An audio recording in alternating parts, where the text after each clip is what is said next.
Kids love to make things, and when they're challenged to make things better, they enter a process of inquiry, discovery, and understanding. Within the context of making things with hands and with tools, design thinking can offer a powerful vehicle for problem finding and problem solving, and can empower students to be more creative as they seek solutions to the challenges they face.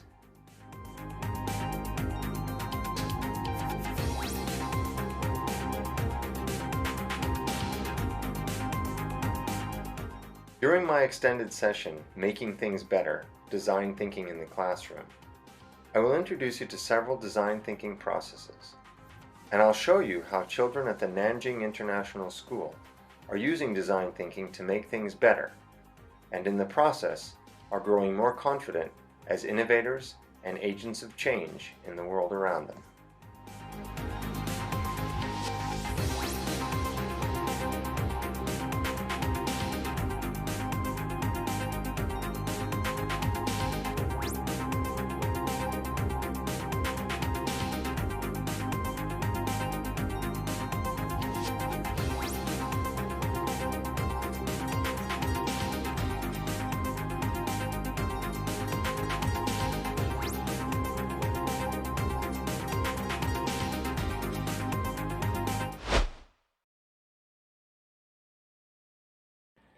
Good day, everyone. I am Rowena Cardano. I am Maria de Rose A. Tuazon, and we are the reporters for today's discussion. So, for today's discussion, we are going to tackle about the Lesson 17, Strategy 9, the Design Thinking. The video that was being presented earlier was all about design thinking, and that serves as a general summary of this discussion. Are you ready? So, let's start. So, here's the catalog. Number 1, what is design thinking? Number 2, the design process. Number 3, how to use design thinking as a teaching strategy. Number 4, 5 phases of design process. First, let me read you a quote that according to Albert Einstein, we cannot solve our problems with the same thinking we used when we created them. So, di ba kung natay problema, dili jud na nato masulbad og parehara nato ang design thinking atong buhaton because every problems na jud na siya different design thinking na atong gamiton aron masulbad ng atong problema in a creative and innovative ways.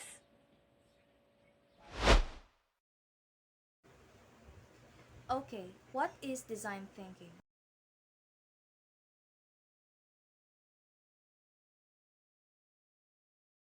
Design thinking is a mindset and an approach to learning, collaboration, and problem solving. It is a structured framework for identifying challenges, gathering information, generating potential solutions, refining ideas, and testing solutions. Meaning to say, kini daing design thinking usa ni ka mindset nga mo-offer og powerful vehicle para makapamong og problema o makasulbad sa problema.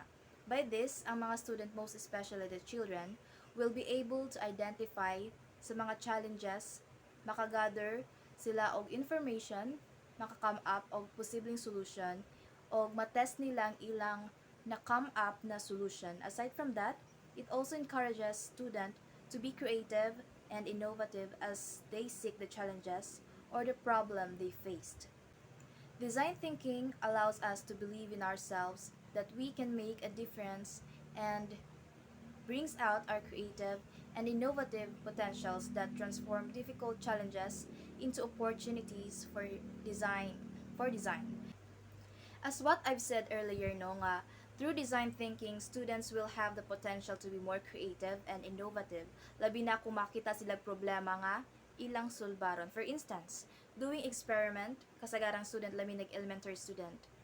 Curious sila og giunsa or ngano na ingana naman ang, for example, tubig.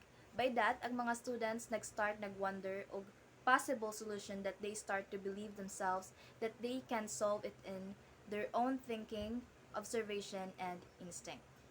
So, Design thinking has 4 characteristics. Ang una is human-centered. It starts from having a deep compassion and understanding of people's need. When we say human-centered, nakafocus na siya sa panginahanglan sa usa ka tawo.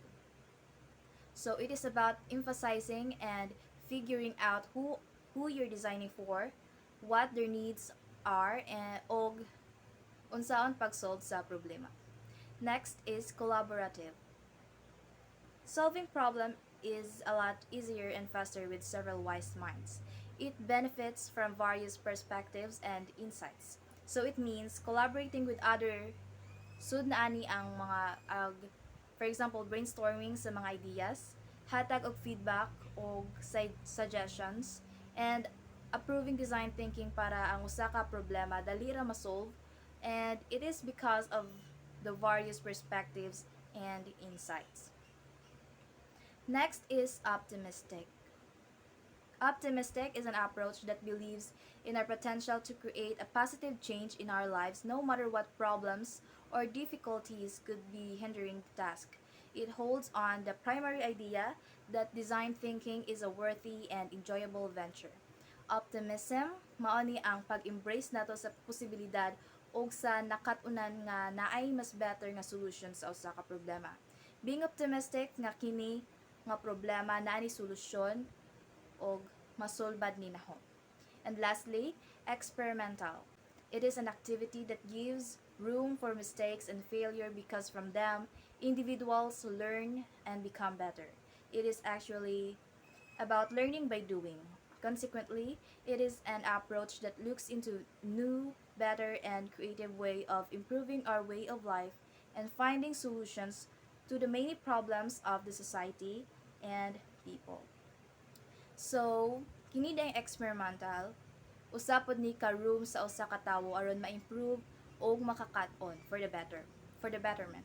Sa giingon pa, learning by doing. Aside from that, kining experimental or by doing an experiment, ang usa ka tawo makapangitag solutions sa daghang problema sa society.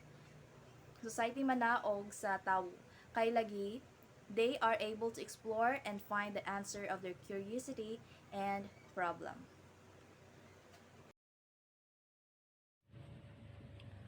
So next, what is design process? So any idea about what is a design process? Design process, it is a structured approach for developing and applying ideas.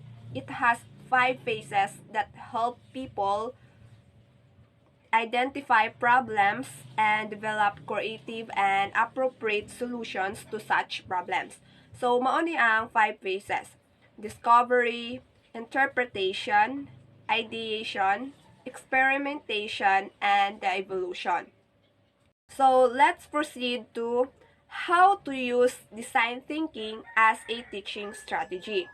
So, before starting the design process, one should have a specific and intentional problem to address that will be called a design challenge. The design challenge should be understandable and manageable. One is that not too big or too small, or not too vague or too simple. So here are some considerations when identifying design challenge. So there are: first, list possible topics. So diri maglista og mga posible na atong mga problema na atong need og kanang solution. So next is frame the problem. So ato na jud nang i-sure tong atong problem na atong gi-address nga mao na jud na siya atong tagaan siya og solution. Next is keep it simple. So dapat dali ra jud na siya or kanang dali ra siya mahatagan na to og solution. Next is sketch out and goals. So dapat naa jud tay set jud na to nga goals nga dapat kani ato jud ning masulbad or atong matagaan og solution.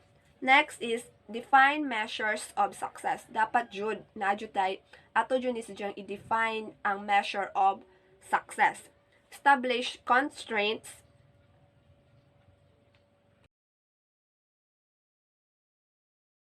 So next is design challenge. A design challenge is fundamental to every design process because it drives the whole process from the start until its completion. Creating the how might we question to address is very essential. The question should be broad to accommodate unexpected possibilities yet narrow to let the team focus. Kining design challenge, importante ni sa kara design process para makon kay control ni manija ang tanang proseso sugod sa una kutob sa mahuman. Pangutana pareha sa unsa man nato pag-solve or paggama. It is really essential o kailangan ang pangutana broad aron makover ang mga unexpected possibilities. So, dahil na example sa design challenge. How we might engage the student more deeply in reading. How might we create a curriculum that teaches the student about the brain and about what they are as learners?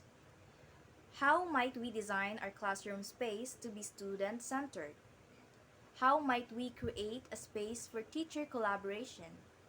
How might we build school-family partnerships? How might we adapt the school schedule to the learning rhythms of our students? How might we support a more well-rested campus? How might we design our campus to serve our student and the new community? So, mao to ang mga examples sa design challenge. So, after identifying a design challenge, start a plan your design project. Devote time for the project. Decide how much time you are going to use for the entire design process. Moreover, prepare these 3 important components and aspects of the process. So, pagkahuman ma-identify ang design challenge, magsugod na pud og plano sa design project. Kailangan jud mag-set tag time limit for the entire design process, pero kailangan na aning tulo ka components og aspects sa proseso.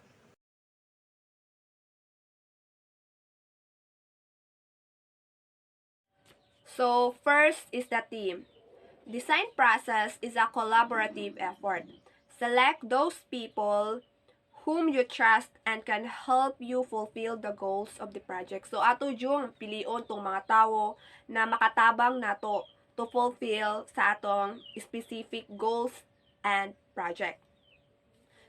Start small but invite variety. So, ang magsugod mo dyan siya sa small but dili jud ta diri mo hunong mag-invite pa tag variety kay mao gani gitawag sa og team kay daghan. Choose people who have different insights and perspectives. Delegate specific roles to them. Give room for both collaborative work and individual work. But sometimes, members prefer to work alone so that they can deliver the best results. So, dili madyo na nato malikayan kay based sa hope mong na obserbahan is ang nagajoy ko members nga mo prefer sidya og sidya rang usa ang magabuhat kay mas makatipid magud sa jog time dili parehaan ng daghan mo dya na magoy uban is kanang magampahay na nganong inana ako raman inana so dili jud na sidya malikayan so pero mas nice gajud og ang team is naa sila'y collaborative and unity. So, second is the spaces. Choose a specific area where the team can meet regularly and work together.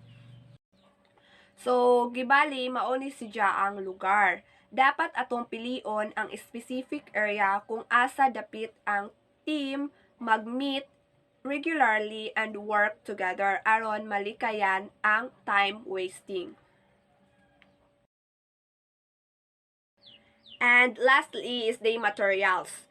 So prepare all the necessary materials and accessories for the project. Some of the common supplies include post-it notes, large post-it pads, flip charts, markers, adhesives, black and colored papers, scissors, and digital and or video camera.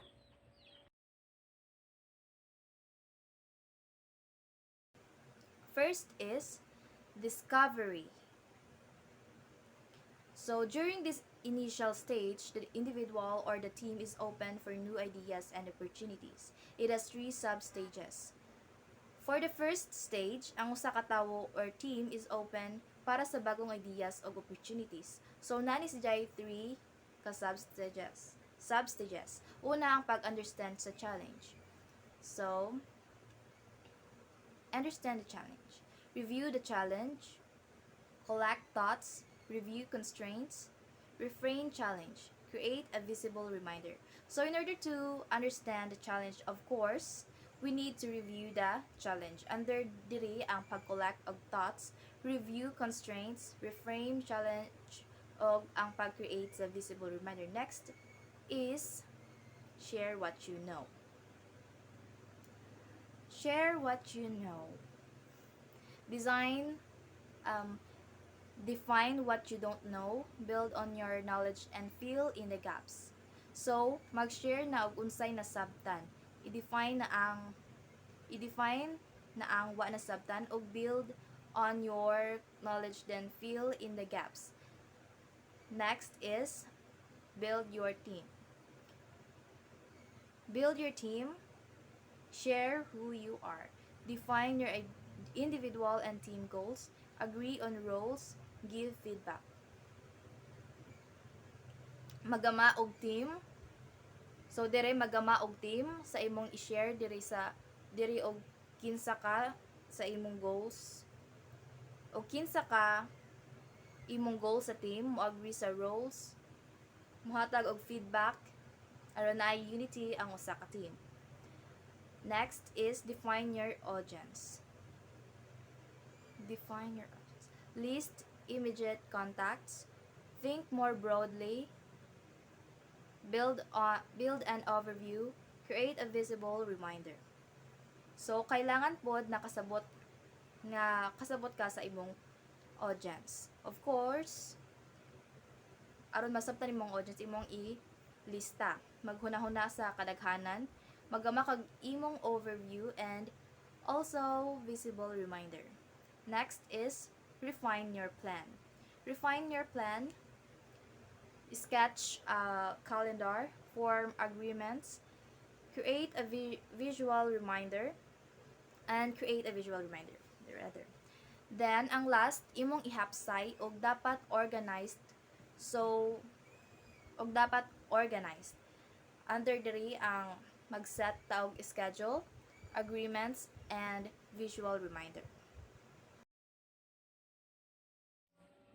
So let's proceed to number 2. Prepare research. So identify sources of inspiration.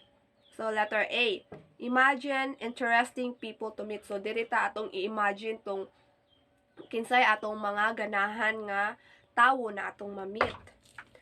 B, think of extremes. So diri ta maghuna-huna na ta. And C, make a list of activities you want to do. So, maghimo ta og mga listahan sa mga butang or sa mga gusto nato na atong buhaton. Next is select research participants. So, A, describe the people you want to meet. So, sa pag-research o participants, sa pag-select na to research participants, so dapat yun na to pong i-describe tong mga tao na gusto na to ma-meet. Next is plan the interactions and logistics. Invite participants. So, importante yun ni mag-invite ta og participants. Track your recruiting process. So, diri na ta sunod.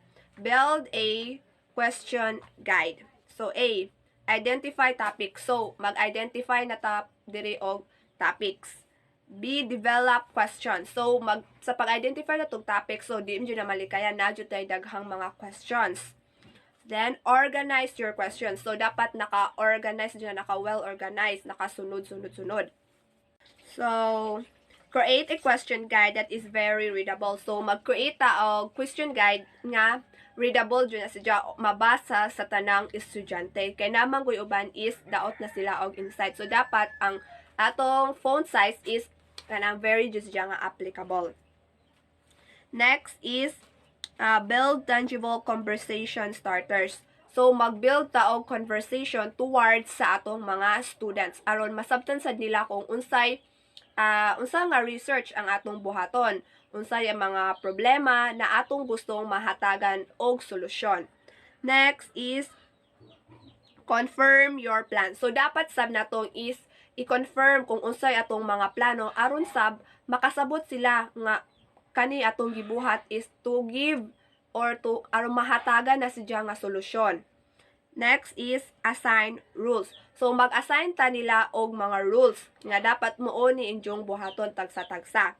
And lastly is prepare your equipment. So, lastly, atong i-prepare ang atong mga kinahanglunon or mga equipment na atong magamit to research sa atong problem na atong na-address sa atong mga estudyante. So, move na dadere sa prepare for field work. So, establish trust with participants. So, ato sang establish ang atong trust towards sa atong participant, especially sa atong mga students. Next is get the most out of interaction. So, dapat ato sa pong i-considered ang mga interactions. And know what you look for. So, dapat ato sang nasabtan, especially kung mag-research ta, dapat yun atong sabtan kung unsa jay atong target. Ang mag-research na ta, jawa dito kasabot og unsa di atong gusto na masabtan or gusto na ma-discover. So, last is capture what you see. So, sa diriya na design process, so dapat ato na yung na-capture or ato nang na-specific, ato nang nasabtan ang atong paglantaw sa ato ang research. Next is gather information. Gather information. Immerse yourself in context, plan your observation, explore and take notes, capture what you have seen. So, in order to gather information, kailangan nakafocus dito sa context. Nakaplano na og unsaon pag-observe, unsaon pag-explore, mag-take notes o take pictures sa mga nakita or evidences. After that, mag-seek inspiration in analogous settings na po. Think of analogies that connects with your challenge, make arrangement of your for your activities, absorb the experience. So, mangita kag inspiration sa mga analogous settings pariha ng maghunauna og analogies nga connected sa challenge. Magama kag arrangements sa imong activities o i-absorb ang experience. Next is learn from experts. Choose the participants, set up for a productive conversation. So in order to make this successful, magpatabang ka sa expert or makakatun sa experts sama sa pagpili sa mga participants o mag-set up og naay tumo nga conversation. Then, the next is learn from users. Learn from users. Learn from individuals. Learn from people's self-documentation. Learn from groups. Learn from peers observing peers. So, makakaton sa mga users, sa mga individuals, sa mga self-documentation sa ubang tawo sa grupo o by observing peers.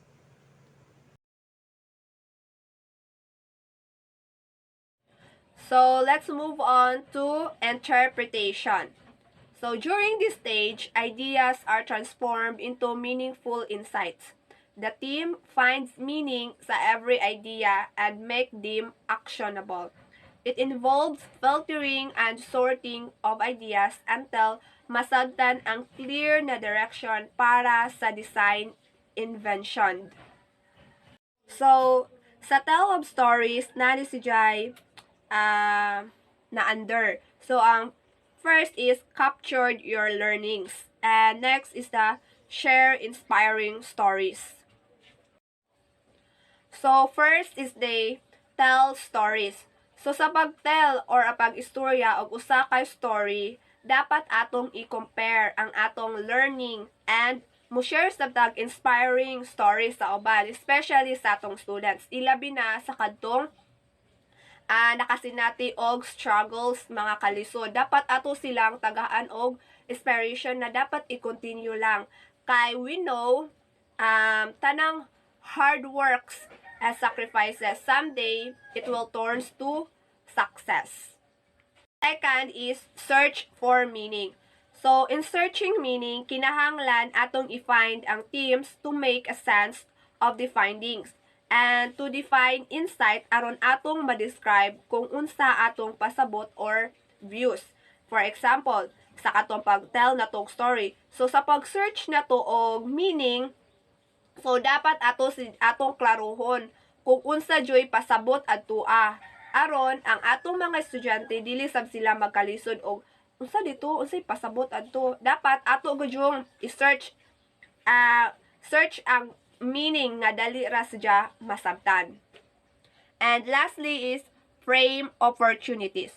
So sa pag-frame opportunities, dapat sab nato makahimo tag visual reminders and insight actionable. So dirian na nato dapat atong buhaton ang atong insight into reality. Kay dapat ma-frame gyud nato if unsay dapat buhaton. What is ideation? Ideation, it means the process of generating ideas. More ideas are formed as the team brainstorms. Good preparation with a clear set of rules encourages successful brainstorming. So, kining ideation, usa ni ka proseso sa paghimo or generate sa usa ka ideas. By brainstorming as a team, more ideas will come out. And maadyang pag-prepare sa mga rules will lead a successful brainstorming. Generate ideas. Prepare for brainstorming, facilitate brainstorming, select promising ideas, sketch to think. In generating ideas, kailangan prepare ka for brainstorming. Dali ra maka-brainstorm. Magpili kag mga promising ideas for promising ideas or sure ideas ug naka sa focus to think. Next is refine ideas. Do a reality check. Describe your idea. Parhapsay og ang mga ideas,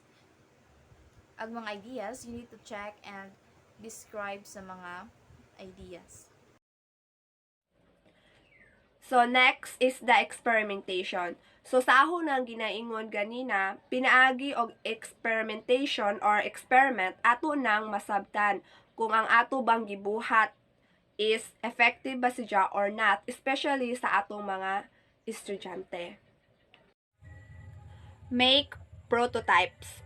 Choose the form that best represents your idea. It could be a storyboard, diagram, story, advertisement, mock-up, role-play, or etc. You may not be able to get it right at first, but the best prototype is actually the one that gets better over time. So, get feedback.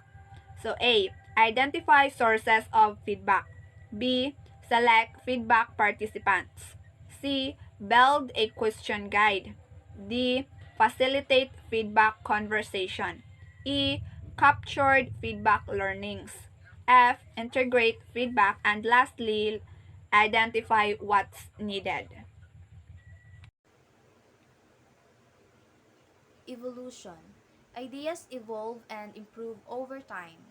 This stage allows envisioning the future and planning for the next steps, and communicating with people who can help in the fulfillment of the project.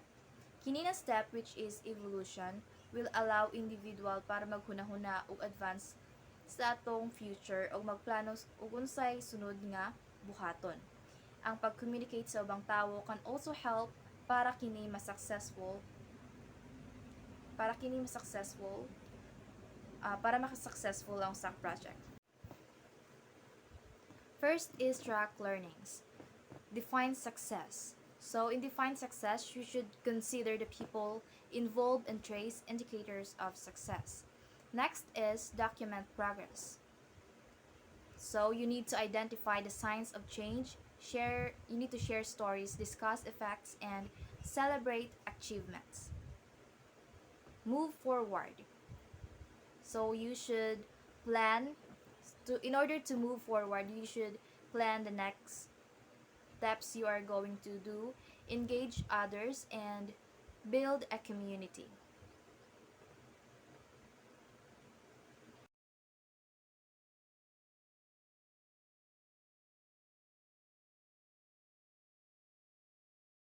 That's all, everyone. Thank you for listening. Hope you learned something and have a good day.